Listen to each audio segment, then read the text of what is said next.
Sobat Akademika Unhas dimanapun Anda berada. Senang sekali saya Niputir Najwa dapat kembali menyapa Anda dalam program Unhas Sehat.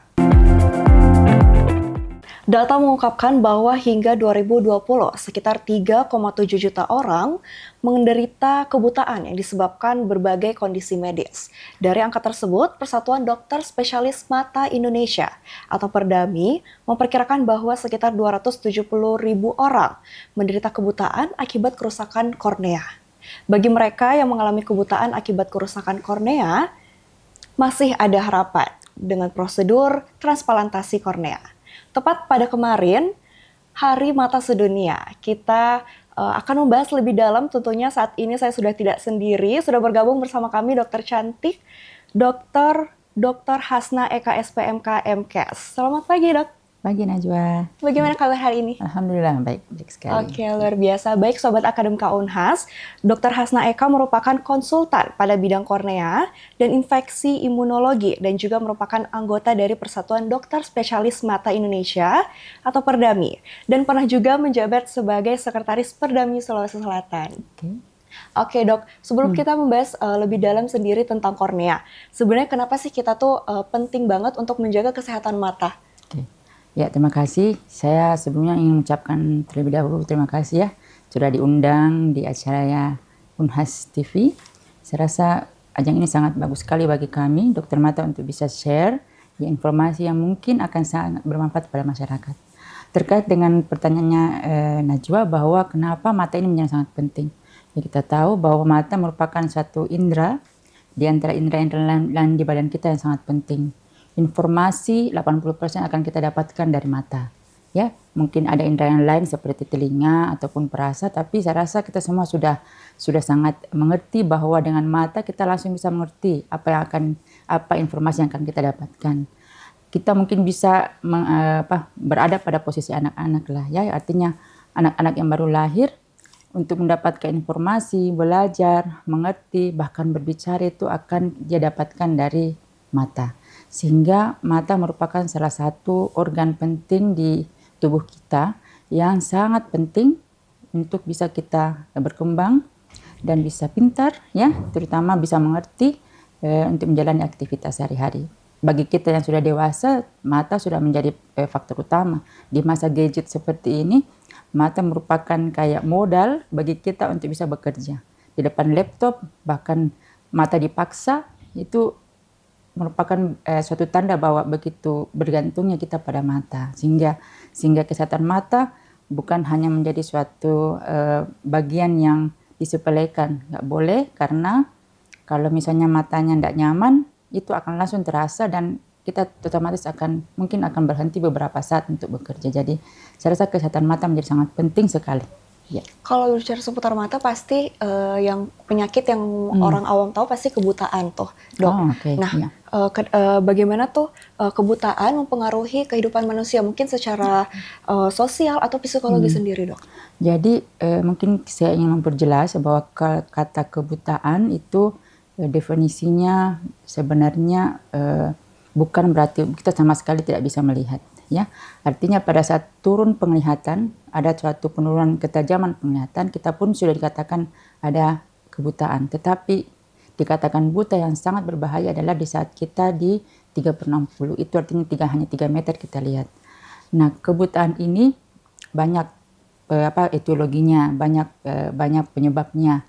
Mulai dari yang paling ringan adalah kelainan kacamata. Itu pun kita sudah menganggap bahwa itu menjadi orang bilang buta maku itu tidak bisa melihat, itu sudah betul juga. Jadi harus memang kita betul-betul tahu sampai di mana kita bisa melihat, seberapa normal kita melihat, supaya kita bisa tahu bahwa ternyata ini kita sudah mulai ada penurunan penglihatan.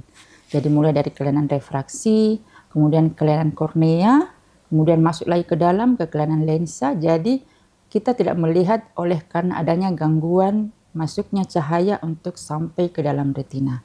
Nah, kornea merupakan pintu pertama, lensa merupakan pintu kedua, dan ada pintu yang lain di depan retina namanya vitreus untuk sampai di retina penglihatan. Jadi kalau di antara organ-organ tersebut mengalami suatu disfungsi atau kelainan, maka kita praktis tidak akan bisa melihat karena cahaya tidak bisa mentransfer informasi ke dalam ke retina sampai ke otak.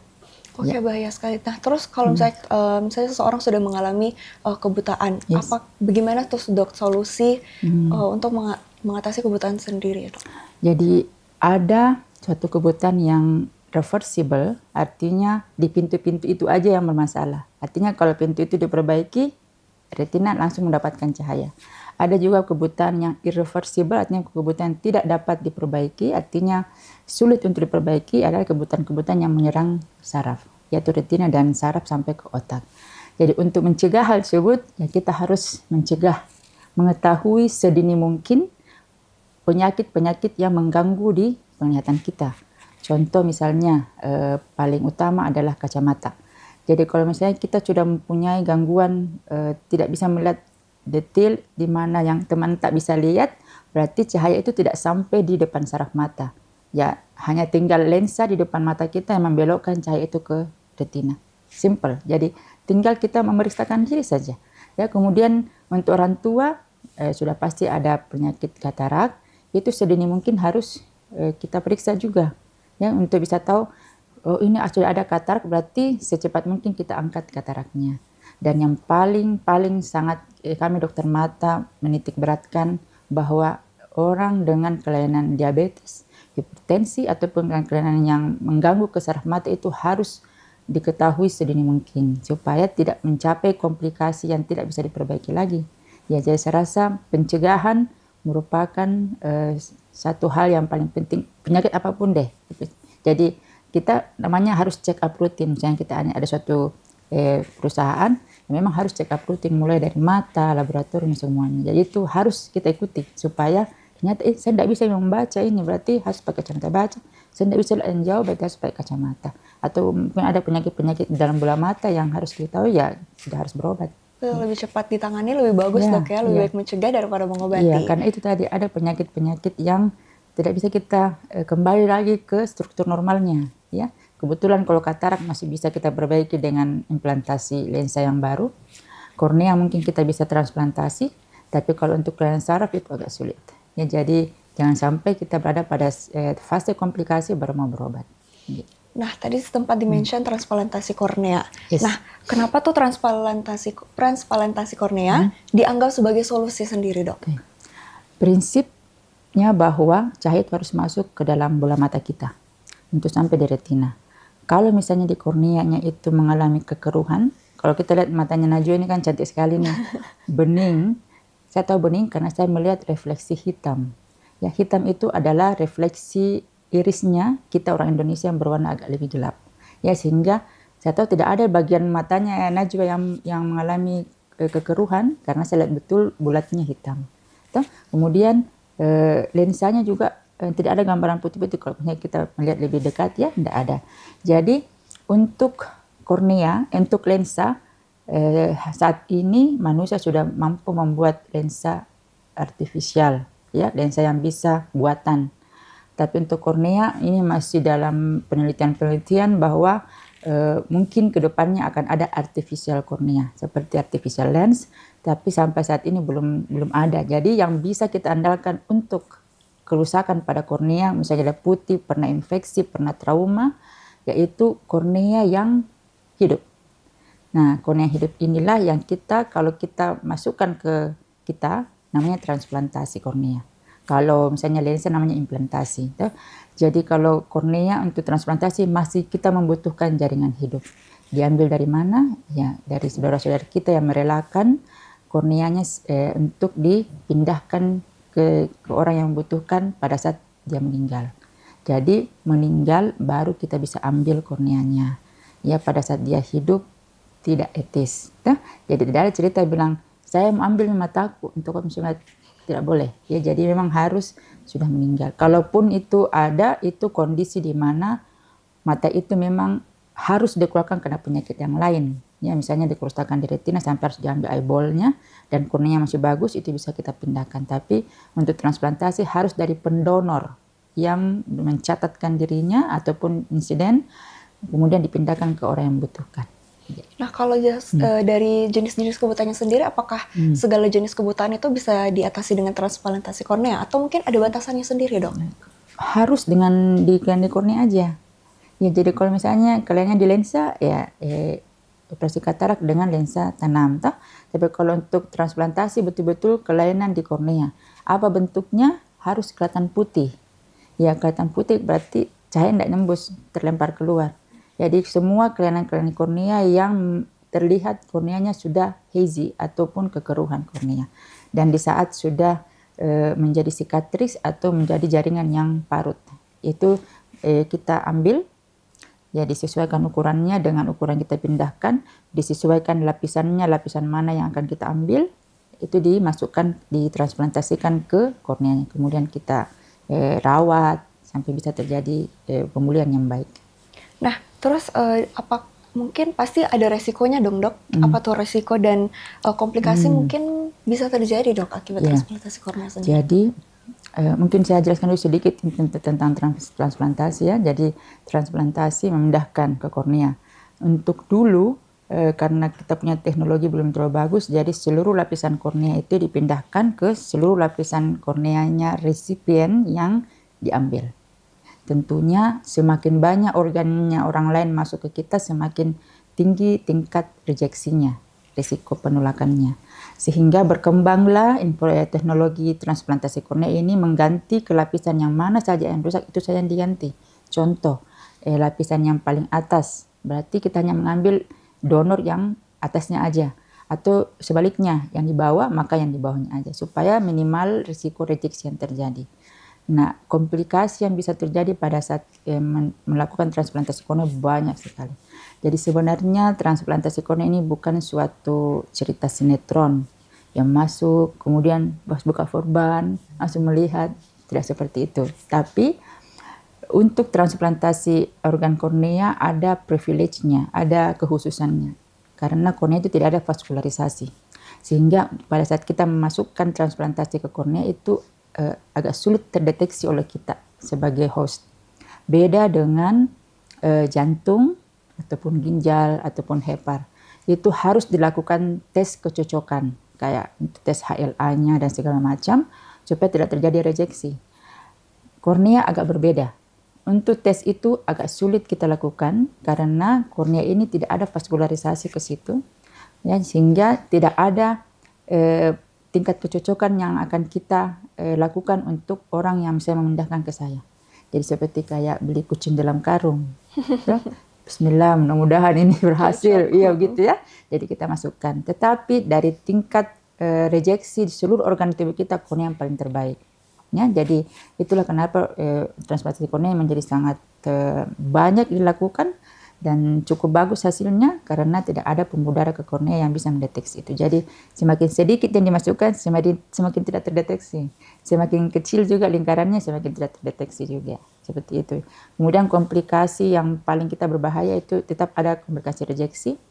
Kemudian failure, artinya kornea donor ini tidak terlalu bagus kualitasnya. Misalnya orangnya 80 tahun, 70 tahun, kita ambil tentunya dia punya kornea juga tidak terlalu bagus. Toh.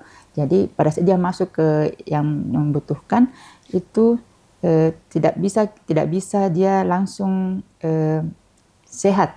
Jadi dia butuh waktu untuk bisa sehat, tentunya dengan perawatannya, tapi kadang tidak bisa. Jadi kadang dia failure, gagal.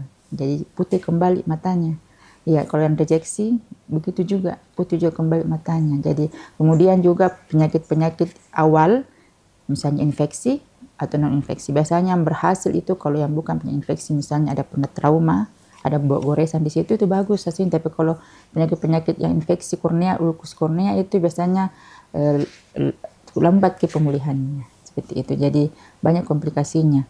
Kemudian long life pasien ini akan harus mendapatkan steroid ya karena harus inflamasi tidak boleh ke situ. Jadi harus dia pakai tetes obat mata. Sedapat mungkin pakai steroid tetes yang cukup banyak awalnya dan mungkin nanti akan dikurangi sehingga orang yang transplantasi kornea itu harus selalu ketemu sama dokter matanya karena mau deteksi bagus di sini, tidak ada masalah apa tidak. Ya, jadi tidak ada yang bagus, ada yang tidak. Ya, terus terang seperti itu. Oke, luar biasa dok. Mungkin kita bakal bahas lebih dalam lagi, tapi tahan dulu sedikit dok ya. Baik Sobat Akademika Unhas, tentu kita akan membahas lebih dalam bersama Dr. Hasna Eka, tapi sudah jadi para berikut.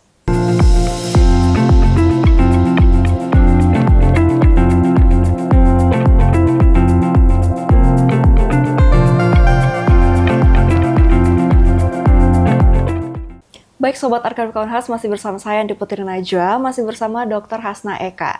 Baik dok, kita lanjut lagi nih dok ya. Ya. Oke, tadi kan sudah jelaskan tuh bagaimana caranya dan bagaimana mengatasinya. Nah, apakah kalau kita nih sekarang di Unhas, dan khususnya di Makassar sendiri, di Rumah Sakit Unhas, apakah bisa dok dilakukan seperti itu dok? Iya, alhamdulillah bisa. Ya, jadi saya kebetulan merupakan dokter mata yang khusus di bagian infeksi imunologi dan kornea. Jadi untuk di Makassar, untuk dokter yang seperti saya itu banyak, bukan banyak, ada beberapa ya. Yang pertama sekali mungkin dulu namanya Prof. Umar, kemudian ada Dokter Habibah, semua guru-guru saya itu melakukan transplantasi sejak dahulu ya. Kemudian ada Dokter Junaidi yang lebih dahulu melaksanakan transplantasi kornea di Makassar ini di tahun 80-an, 90-an.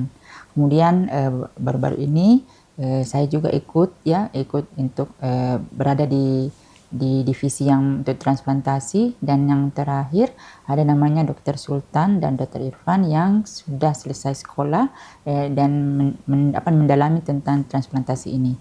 Untuk operasi transplantasi ini dulu sebenarnya ramai di tahun-tahun 80-an 90-an, di mana di situ ada Prof. Umar, Dr. Habibah, Dr. Junaidi, tapi sekali lagi masalah ketersediaan donor sangat sulit sekali. Ya, kita tahu bahwa kalau kita umat Islam kalau sudah meninggal biasanya kita sudah harus buru-buru dimakamkannya, jadi tidak ada waktu mungkin untuk pengambilan korneanya. Tapi sekarang saya sebagai ketua Bank Mata di Makassar ya sudah mengorganisir ini. Sebelumnya dulu Dr. Junaidi, jadi sudah sangat sering bersosialisasi untuk meminta kerelaan hati dari kita semua, daripada dimakan ulat. Ya bagus kita kasih, kasihan ini. Bang, kalau satu kornea itu bisa menyumbangkan 2 orang, 4. Kemudian kalau dia pindahkan lagi ke yang sesudahnya itu dia bisa pindahkan lagi, jadi amal jariahnya kita yang pertama. Bisa dok ya? Kalau bisa, iya. Jadi orang yang sudah pernah transplantasi itu ya sebaiknya berjanji untuk memindahkan kembali ya, supaya amal jariahnya terus mengalir. Bahkan banyaknya amal itu kalau kita bisa melihat orang. Jadi kemudian untuk operasinya di Rumah Sakit Unhas sudah beberapa kali, lebih dari 10 kali saya, Dr. Junaidi juga lebih. Kemudian nanti Dr. Sultan akan lebih intens juga. Jadi bisa sekali kita lakukan di Makassar. Ya, di Unhas saya baru terakhir ada 3 bulan yang lalu. Kenapa kita tidak terlalu rapat operasinya? Karena ketersediaan donor. Untuk mendapatkan akses donor di Bank Mata Makassar itu pendonornya sekitar 300 orang ya. Minta maaf ya, kita menunggu kan ya. Jadi kalau menunggu yang untuk beliau kalau sudah meninggal baru diambil. Tapi kalau misalnya tidak ada, mau tidak mau kita harus import dari luar negeri, ini yang dibayar. Nah, jadi untuk mendatangkan itu ya harus ada biaya untuk transportasi untuk sampai ke Makassar ya. Jadi untuk akses itu kita berebut se-Indonesia. Banyak sekali ini daftar tunggu saya untuk operasi itu sudah ratusan, belum di center lain. Jadi untuk mendapatkan donor itu ya semakin high demand dan berarti semakin tinggi juga harganya. Dan jadi yang bisa ter-affordable untuk bisa mendapatkan kornea ya seperti itu. Jadi ada sih yang baru-baru meninggal pendonor kami itu langsung ditransplantasikan dan no need money, tidak perlu ada uang, jadi langsung masuk BPJS juga, tidak ada uang. Jadi alhamdulillah kalau dapat itu kita senang sekali bahwa kita bisa berhasil ya transplantasi, dan itu sudah orang yang keempat kalau tidak salah untuk pendonor di sini. Selebihnya kita harus meminta dari Bank Mata Pusat. Ya, Bank Mata Pusat nanti yang membawa ke sini, kemudian kita lakukan operasinya di sini. Jadi Rumah Sakit Unhas sudah dilakukan, Rumah Sakit Wahidin sudah melakukan. Dan nanti juga ada Rumah Sakit JS Orbita yang lebih modern, karena mungkin nanti untuk transplantasi kornea seperti saya bilang tadi lapis-lapis ya, berlapis-lapis. Dan Rumah Sakit Unhas juga nanti akan melaksanakan operasi tersebut. Ya. Oke, nah kita sudah mendengar tadi itu kan bahaya banget nih dok. Nah mungkin yang bisa disampaikan kepada sobat Akademika Unhas, apa aja sih mungkin dari sekarang nih dari dini kita bisa melakukan kebiasaan yang sering diabaikan tetapi ternyata berdampak buruk tuh bagi kesehatan mata. Secara umum saja ya, artinya saya sudah menjelaskan tadi penting.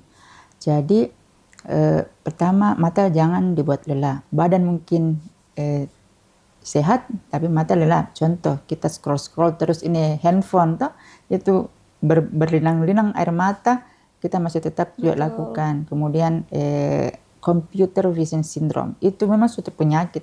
Jadi sindrom artinya banyak penyakitnya. Jadi kalau kita terlalu banyak depan screen, maka kita akan cenderung mau melotot saja baca itu tanpa berkedip. Betul. Dalam sehari apa ada batasannya tuh dok? Berapa jam mungkin? Bukan dalam, jadi setiap 20 menit berhenti. Oke, setiap 20 menit ya dok. Tatap jarak 20 Yang jauh. kaki. Betul. Langsung angkat cari titik yang paling tertinggi di mana ruangan ini. 20 detik supaya otot siliaris dalam itu relaksasi. Contohin tangan tuh disuruh begini terus. Capek. Kayak enaknya tuh kalau disuruh begini. Iya, betul. Tutup mata, jadi harus direlaksasikan supaya tidak terjadi astenopi atau kelelahan pada mata. Kemudian yang lain adalah kalau misalnya kalian berkendara pakai helm yang ada lapisan depannya. Banyak sekali trauma-trauma dari pasir-pasir, binatang yang terbang masuk ke kornea. Betul, udah dilihat kan dok. Kalau sudah sampai di kornea, itu kornea merupakan jaringan di mata yang paling jabe. Yang kalau kena apa-apa berbekas dan susah sembuh. Ya susah sekali sembuh karena dia tidak ada pembuluh darah. Kalau kita ada pembuluh darah di suatu jaringan, misalnya kita luka ini tuh sedikit saja langsung sembuh karena ada mekanisme. Tapi di mata di kornea susah. Jadi pelihara itu kornea yang baik-baik. Ya kemudian penyakit-penyakit sistemik yang lain, ada keluarga tak yang DM ataupun hipertensi, sesedini mungkin untuk dicek retinanya siapa tahu sudah ada masalah. Mungkin seperti itu. Nah, kalau bagaimana nih masyarakat, mungkin khususnya Sobat Akademika Unhas, bisa ikut berperan dalam meningkatkan kesadaran tentang kesehatan mata. Mungkin tepat pada kemarin juga Hari Mata Sedunia, dok. Di keluarga dulu deh. Ada adik tak yang sudah mulai memincingkan mata, periksa. Kalau tidak bisa kedua mata, ke optik bisa. Langsung dicek penglihatannya. Kalau tidak sampai di 20-20 atau normal, berarti sudah ada kelainan refraksi. Tidak boleh ada anak-anak di usia sampai umur 7-8 tahun tidak jelas penglihatannya. Kalau dia tidak jelas, berarti dia tidak akan bisa mentransfer ilmu, sehingga dia tidak bisa pintar. Kemudian yang kedua, kalau dia retinanya tidak belajar melihat, lama-lama jadi mata malas.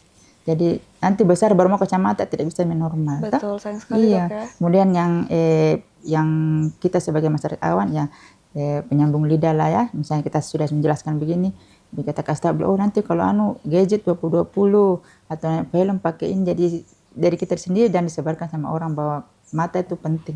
Ya. Baik, dimulai dari lingkungan terkecil dulu dok ya, baru ke besar. Iya. Baik dok, luar biasa. Nah sebelum menutup perjumpaan kita pada hari ini dok, mungkin bisa disampaikan kepada Sobat Akademika Unhas, khususnya juga mungkin bisa ke seluruh masyarakat nih, untuk mempertimbangkan antara transplantasi kornea atau mendukung donasi kornea dok. Iya, ya terima kasih ya. Jadi melalui kesempatan ini, saya akan meminta kerelaan daripada kita semua untuk menjadi pendonor kornea. Ya, pendonor kornea ini merupakan salah satu usaha yang sangat kami sebagai dokter mata, khususnya di bidang kornea yang melihat penyakit-penyakit kornea menjadi jalan utama yang terbaik lah begitu. Jadi kalau ada pendonor, maka kesempatan bagi para teman-teman kita atau pasien-pasien yang membutuhkan kornea akan bisa terselesaikan. Untuk menjadi seorang pendonor cukup mungkin nanti simpelnya mungkin ke bagian mata Unhas ataupun semestinya saya membawa brosur ini ya. Jadi di situ ada kontak personnya untuk bisa mendaftarkan diri sebagai pendonor kornea. Karena untuk bisa menjadi pendonor harus mendaftarkan diri terlebih dahulu karena banyak pemeriksaan yang harus dilakukan untuk bisa layak menjadi seorang pendonor kornea. Sehingga apabila nanti setelah menjadi pendonor akan dibuat suatu sistem di mana kita akan mengetahui keberadaan pendonor. Kalau misalnya sudah meninggal, kita akan mendatangi dan mengambil korneanya. Sangat berterima kasih kalau misalnya ini bisa banyak. Untuk sekarang Mbak Mata Makassar ini masih sangat kekurangan, sehingga kalau misalnya banyak menjadi pendonor, kami akan sangat berterima kasih. Terima Baik, kasih. luar biasa. Terima kasih banyak dok atas Sama-sama, waktunya untuk Najwa. hari ini. Ya. Baik Sobat Akademik Unhas, setelah kita mendengar bahwa penting sekali untuk kita menjaga terus kesehatan mata. Jangan lupa untuk terus saksikan Unhas Sehat hanya di Unhas TV. Saya Putri Najwa, mewakili seluruh kru yang bertugas pamit undur diri dan sampai jumpa.